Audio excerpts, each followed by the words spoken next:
Kardeşim benim yerlim lazımdı benim. Vüsal stili, bir nömrə Vüsal Deyirdim stili ata. var ha. O sadələrin başda, sadələrin sədri o lazımdı mən 2 dəqiqə.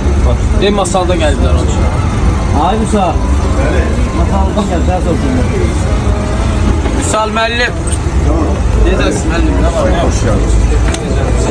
Hoş geldiniz. Sağ olun. Çox sağ olun. Vüsal müəllim, masaldan sən üçün gəlmişəm. Sənə balaca bir hədiyyəmiz var ki, sənə qızıl, Minnettar. qayçı dara. Var olasın. Qızıl. Hediyeye göre. Amma Allah seni var etsin. bunu mən tapacağım səndən. Buyur. Çox sağ olun. Allah seni var etsin. Buyur. Minnettarım. Çox sağ olun. Bəh, bəh, bəh. Müəllim, qızıl oğlana qızıl hədiyyə yanaşır. Var olasın. Allah razı olsun. Allah kömeğin olsun. Hediye Senden göre. de çok sağ ol. Ben- Uğurların bol olsun. Allah razı olsun. Sen bundan da artığına layıksın. Çok sağ ol. Daha bundan. Allah razı olsun. Çok İkinci sağ ol. bir eve göre. Allah Sen seni çok var etsin. değerli kardeşsin. Sen benim.